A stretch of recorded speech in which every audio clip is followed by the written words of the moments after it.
The theory in ACA is that the inner critical voice that we all have is really an inner critical parent. And the reason we call it that is that it's the internalized critical messages from our actual parents, caregivers, and or community around us. And we have internalized this to protect ourselves and keep us safe, keep us from harm. Hi, I'm Barb Nangle. I want to welcome you to my podcast, Fragmented to Whole, Life Lessons from 12-Step Recovery, where I help people heal their emotional, psychological, and spiritual wounds and make deep, lasting changes in their lives. I'm the founder and CEO of Higher Power Coaching and Consulting. I'm a boundaries coach who specializes in helping women who are focused on what others are thinking and doing and neglect themselves in the process. And I have coached hundreds of people on how to build healthy boundaries using my exclusive BUILD framework. On this podcast, I share my experience, strength, and hope from recovery. I don't support or endorse any particular 12-step recovery fellowship, and I don't claim to speak for any particular 12-step fellowship. I also don't believe that 12-step recovery is the only way to recover. You might need additional help. I'm an avid beachcomber who collects sea glass, shells, wood, and stones. I am a formerly closeted fan of the Hallmark Channel, especially the Christmas movies. Hello, Christmas in July. I wear fingerless gloves from September to June because my hands are always cold, so I have about 15 pairs. And I get a huge kick out of counting how many days, weeks, and months there are until my birthday or Christmas at completely random times of the year. My hope is that you'll find my words concretely helpful in improving your life, whether you're in recovery or not. If you like what you've heard on this episode, please screenshot it and share it on your social media and tag me at Higher Power Coaching.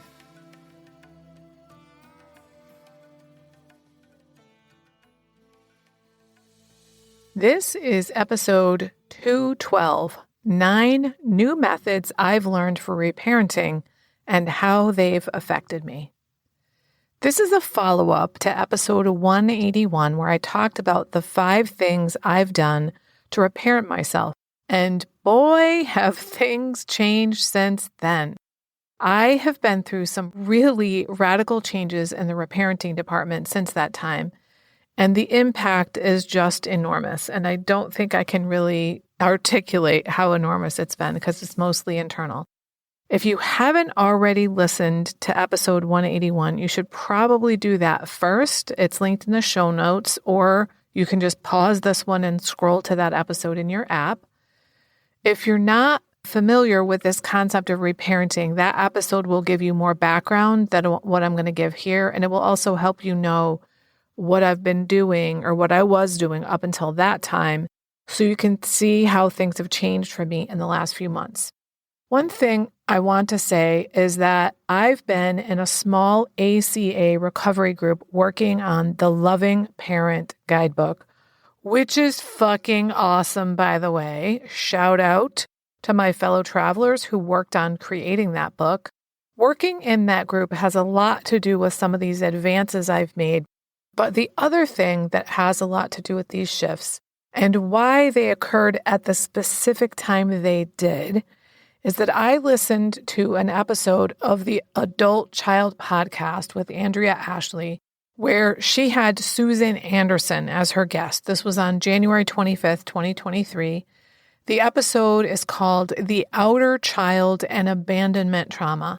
I've also linked to that episode in the show notes. I have to give a huge shout out to Andrea, who created that podcast. If you're not already listening to that, you should be.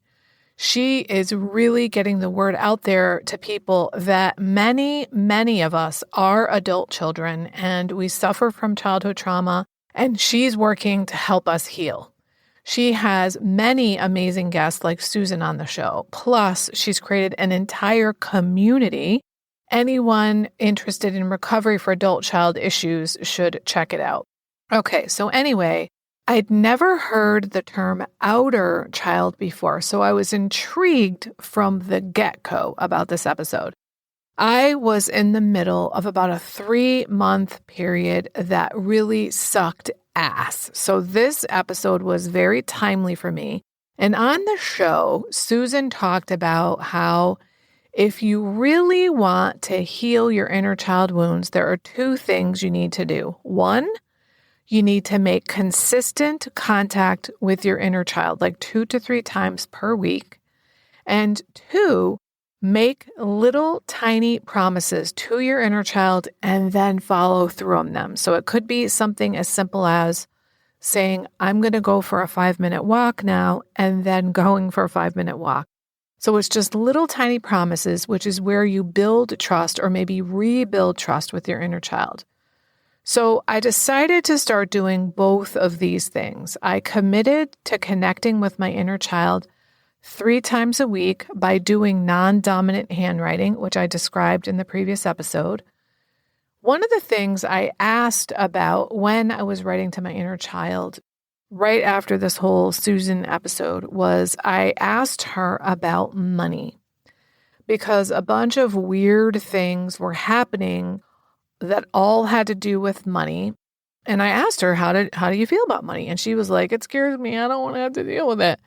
And I wrote back and told her, here's the thing. You actually don't have to deal with it. I'm the grown-up and it's not your responsibility. I've got this.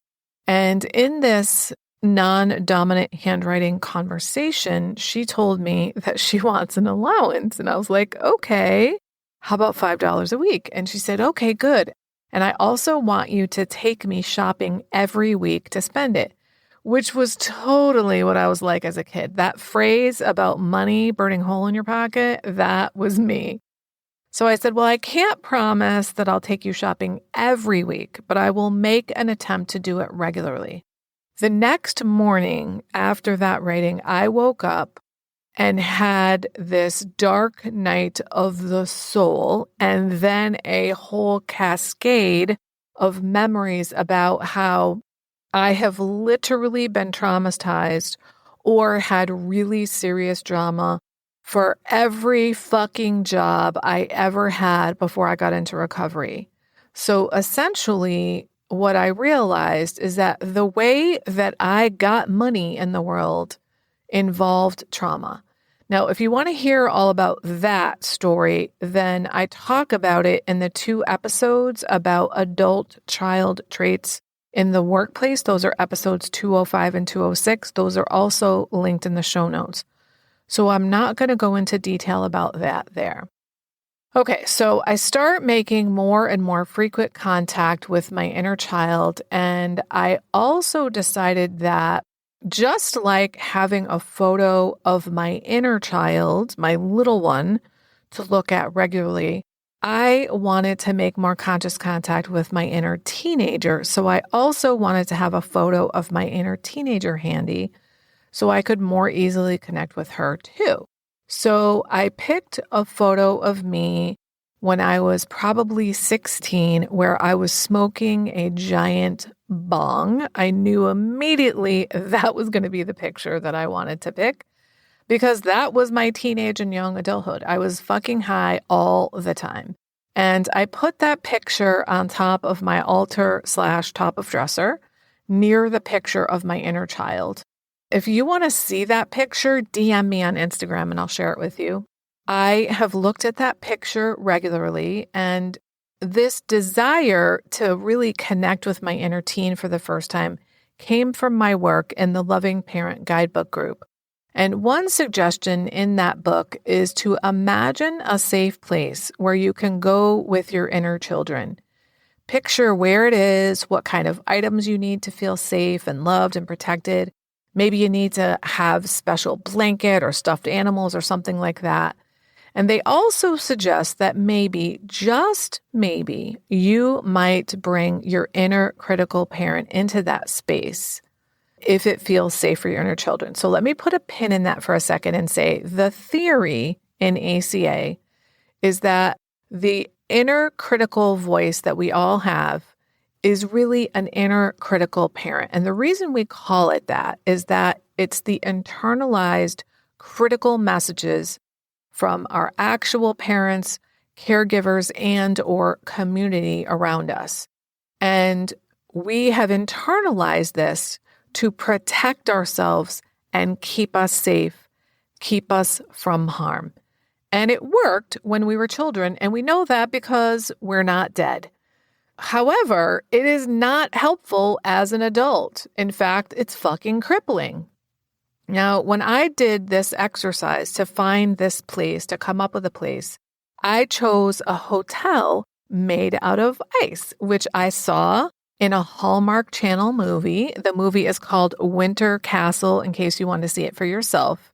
And if you know me, you know I love a good Hallmark movie. And when I saw this ice castle, which is really a hotel, I was like, oh my God, this place is fucking magical and beautiful, and I have to go there. And yes, it is on my bucket list to go there. Well, one of the rooms at that hotel is my safe place. And for this exercise, I pictured my inner teenager and my inner child and my inner loving parent, Big Mama, in this room in this big cushy bed with lots of blankets and all kinds of yummy, cushy, soft stuff. And when the question came up of whether I might want to have my inner critical parent there, what popped up for me was that it was my dad, which makes total sense because he's the one I always had the most difficulty with growing up. And in the image in my mind, he was sitting in a folding chair reading the newspaper near the door. And it's not like I decided, okay, how's this going to go? It just sort of happened. So he was there in a folding chair near the door. And I thought, you know what? You can't be near the door because I need to be able to get out the door without any chance of you blocking me. So I had him move toward the back of the room so that the girls could get out of the room easily if they wanted to. And there were a few times when I was doing some of this inner child work that my dad appeared, but as I started making more and more conscious contact with my inner child, which was mostly through the non-dominant handwriting, as I described in the previous episode, there was a wider variety in the kinds of things I was experiencing and visualizing. And one of those is that I'm going to get into it in another episode another time. I don't want to spend too much time on this, but I had an encounter with my dad where he was actually super loving and supportive. And I have now turned my dad, who is deceased, by the way, into an inner loving parent. I'm not going to go into that in detail. I just want to tell you, I'll tell you about it in the future. But anyway, the way that all this inner work has happened for me is that there's a tiny little part of me that is deciding this is what I want to have happen in this visualization. But the vast majority of it has been like watching a show or something. But then I could intervene like I did when I moved my dad to the back of the room from the front of the room. But it's more like I'm watching something as opposed to directing it or orchestrating it. And this happens during some of the conscious contact I have with my inner child. And she, for example, let me know that she wants to have more toys to play with. So I negotiated with her that we could spend $25 on something. But if we did that, then she would get no allowance for 5 weeks. And so she was cool with that. And I bought her a Polly Pocket schoolhouse setup. Now, I am 60, so Polly Pocket was not around when I was little, but I saw it one time when I was going through the toy aisle in a drugstore, and I made note of that and several other things. And when I played with it, I had some really cool insights, one of which was that my inner child literally never felt safe and protected. And it made me really sad. So I felt those feelings of sadness, which she was never allowed to feel as a child. And that is a huge part of why we do inner child work, to allow our inner child to feel the feelings and be in a safe, loving, and supportive environment when they feel them so that they can express them and get them out. One thing the ACA program tells us is that when we release the burden of unexpressed grief, we slowly move out of the past. That is, we can move away from the behavior patterns from our childhood and develop mature adult patterns once we allow ourselves to feel and grieve that which we could not safely feel as children. Those feelings are still inside us, and they need to be let out in a safe environment. So reparenting ourselves is creating that safe environment and the safe relationship in which to have the experience. Another thing that happened through this reparenting process is that suddenly one day, this woman appeared on the scene, and it was very clear to me from the beginning that she was my inner critical parent. So my dad was no longer the inner critical parent. And actually, I'm just now realizing probably because he took on this new role of the inner loving parent.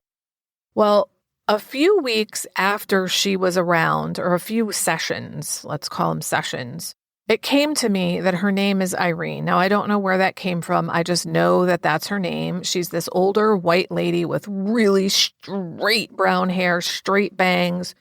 She wears glasses, red lipstick. She smokes cigarettes. She's really thin, and she dresses in a way that she's like trying to dress younger than she actually is. And the first time I had an interaction with her, this is before I knew her name was Irene, I was like, listen, bitch, back the fuck off. And she was like, I'm going to the casino. And I thought, that's pretty interesting. Now, after that interaction, I remembered from my work with the Loving Parent Guidebook that the idea with the inner critical parent is to integrate them. It is not to have conflict with them. So the point is that we want to remember that the inner critical parent's goal is ultimately to protect us, to keep us safe and from harm. So we want to remember that the way they're going about it isn't really working, but their motives are good. So we want to focus on the motives and try to win them over with our inner loving parent so that they can trust that the inner loving parent is there and they can back off when they see someone else who's more loving is going to take over. So the next time I had an interaction with Irene, I don't remember what it was about, but instead of saying, back the fuck off, bitch, I started asking questions like, what are you trying to protect us from? What are you afraid of? And that sort of thing. And then after we had an exchange about that, I was like, are you good? And she was like, yeah, I'm good. And I said, do you want to go to the casino? And she was like, absolutely. So I have gotten some incredible insights from interacting with this character, Irene. And at one point I said to her, what would you be doing if you weren't planning for all these worst case scenarios and stressing out these little inner children like this? And she was like, I've always been fascinated by bonsai trees. And I was like, interesting, very cool. Why don't you investigate them? And then the next few times that I checked in with my inner family, Irene was like over in a corner, bending over a desk, reading something. And she kept saying, fascinating. These bonsai trees are fascinating. Now, I have no fucking idea where the whole bonsai tree thing came from. And I don't really give a shit about bonsai trees. So this is another example of how it's like a movie that I'm watching as opposed to something that I'm orchestrating. Now that I'm making more and more conscious contact with my inner family, it's like they're with me much of the time. I don't need to wait to do non-dominant handwriting to connect. Now, my plan was to do that non-dominant writing on Monday, Wednesday, and Friday nights, and I typically still do that at least for a few minutes those nights. But sometimes I do things like playing and having fun at those times, and I often listen to music from either my early childhood years or my teen years when I'm doing fun things like that. So here's what it's looking like more and more for me, though. When I realize I'm feeling pressure on my chest, I will check in first with my inner child to see, is there anything going on with her? And frequently she's like, I'm good. And she's like sitting on the floor, playing with something. Then I'll check in with my inner teenager and, she might tell me things like, well, I have to do X, or I need to do this, or I need to do that. And I might say something like, actually, you don't really need to do that. I'm going to be taking care of that from now on. I've got this. I'm the adult. I'm here. I'm not going to abandon you anymore. You can relax.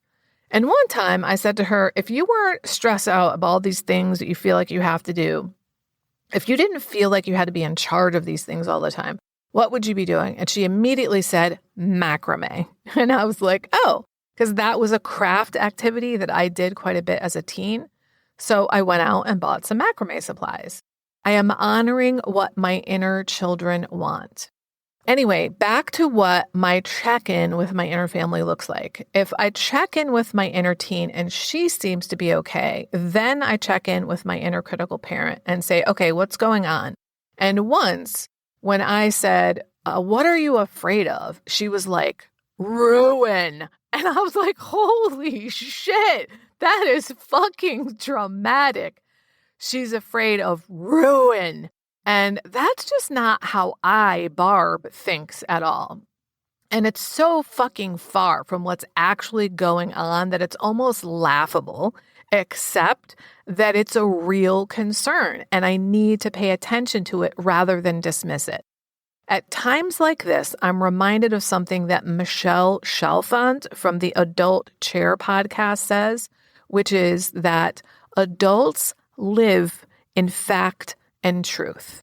It's our inner teen that often spins the stories about worst case scenarios. So one of the ways we debunk these bullshit inner scripts we have, like, I'm gonna be ruined, is by looking at fact and truth. The fact is we're nowhere near ruin. And even if I did lose everything, I could build it back up again. The truth is I have decades of evidence that I can rebuild my life because I've done it so many times. I went from bankruptcy to buying a home within 9 years. I'm down over 100 pounds and have kept it off for more than 5 years after decades of carrying that weight around.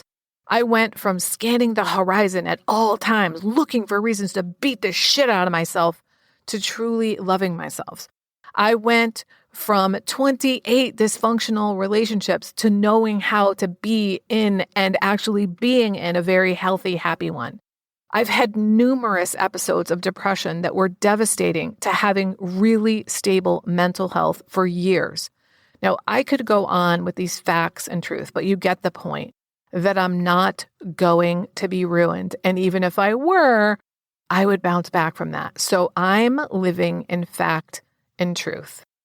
What is amazing to me is that this level of stuff is suddenly coming up after 8 fucking years in recovery. Well, a ton of shit had already come up. My first couple of years in recovery were fucking brutal, and I thought I had dealt with the gigantic bulk of it. You know, maybe I have, I don't know, but I can see that there is so much more work to do, especially with the buried feelings that need to be processed. Feelings work is some of the most important work we do in recovery because most of us are drinking and drugging and gambling, etc., because we don't want to feel the damn feelings, because it wasn't safe to feel them when we were little, and because we weren't fucking protected or nurtured and we weren't taught how to deal with them. We were taught to repress them. So when they come up as adults, we feel like we're going to die. Earlier in my recovery, I realized that I'd done a lot of pushing down of feelings. And eventually, through the process of recovery, my feelings got to be more right-sized. I also learned in recovery that it was the resistance of those feelings that was the largest part of the problem for me. The actual feelings weren't really that bad because they dissipate pretty quickly. Feelings are energy in motion, emotion, and all energy morphs and changes. That is the nature of energy. It doesn't stay the same.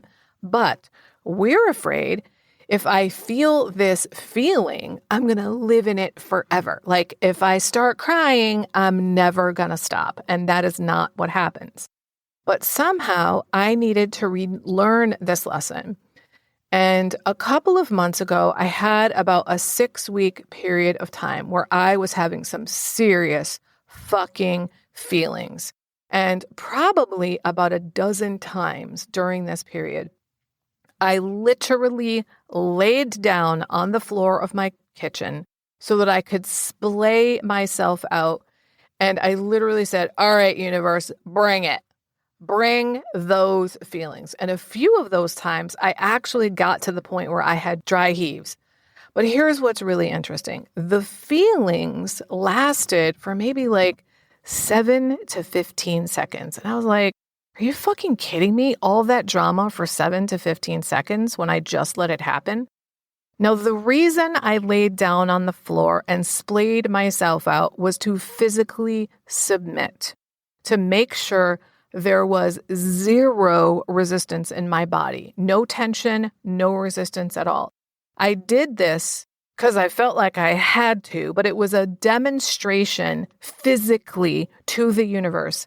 I'm not resisting. I'm literally fucking letting go to the level that I am capable of with my physical body. This showed the universe evidence that I'm submitting physically, psychologically, emotionally, spiritually. And let me tell you, wow, holy shit. The changes have been absolutely tremendous internally and externally. I'm out of the several month period of difficulty where I had a day-to-day struggle and continually had to process my feelings. The level of fear I had for probably 3 months is so shallow now compared to the depths of fear I was in back then. I've gotten to know these inner parts of me that have revealed so many things that I wasn't aware of, much of which I didn't go into detail here about. I think I've been vulnerable enough on this podcast episode. And I'm sure there are some people who think I am fucking crazy from all this shit I'm talking about, but those people probably stopped listening already. Anyway, things have also really improved with my business. I'd say the bulk of the changes in my business have to do with the inner work I've done. But I've also done some strategic things with my business, and I've learned some very specific skills. And I don't think any of those would have been effective had I not done a lot of this inner work and cleaned up a lot of the gunk that was going on internally for me. Now, I share all this level of detail with you because I don't know how many people are sharing this kind of stuff. And I think that it's so unbelievably healing. I literally feel like my fucking DNA is changing. I am recasting the past. It's like I have a different past. So if you think that this kind of work might be for you, this reparenting work, I highly encourage you to check out Adult Children of Alcoholics and Dysfunctional Families Fellowship. It is not just for people who are from alcoholic families. It's for people from any kind of dysfunction. And it's really a trauma recovery program where you reparent yourself and use the 12 steps to recover. I cannot recommend it enough. There's a link in the show notes to the fellowship website. All right, now to review the 9 new methods I've learned for reparenting. 1, consistent conscious contact with inner family members. 2, make small promises to my inner child and keep them. So this is like giving the allowance. I'm going to make conscious contact. We're going to play games. Number 3, get a picture of your inner child or inner teenager to make conscious contact. Number 4, find a safe place in your mind where you can go and feel safe with your inner family. Mine is the ice castle. Number 5, bring your inner critical parent there with you and see what happens. Number 6, play with toys as a way to connect with your inner child and tap into the feelings, or maybe crafts or listen to music, but something from back then to really connect with the inner child and the feelings they were having at the time. Number 7, allow your inner child and or inner teenager to safely express their feelings and then soothe them and affirm them as they do that. Number 8, Interact lovingly with your inner critical parent so they see if there's an inner loving parent present and are more likely to step aside than if you try to strong arm them into giving up their role. And number 9, feel the damn feelings. Stop resisting them and allow them to flow. And I promise you, they will dissipate. They will become right-sized. I was recently reminded by a friend that when I first started recovery, I didn't feel lovable. I almost can't believe that I used to feel that way and that I kind of forgot something so profound because I truly love myself now. And I want that for everybody. If you don't love yourself, there's literally nothing that can make up for that. I created something exclusively for my private clients since many of them don't love themselves. And I've now opened up my private vault to share it with up to 10 people individually. It's called the Self-Love Sprint.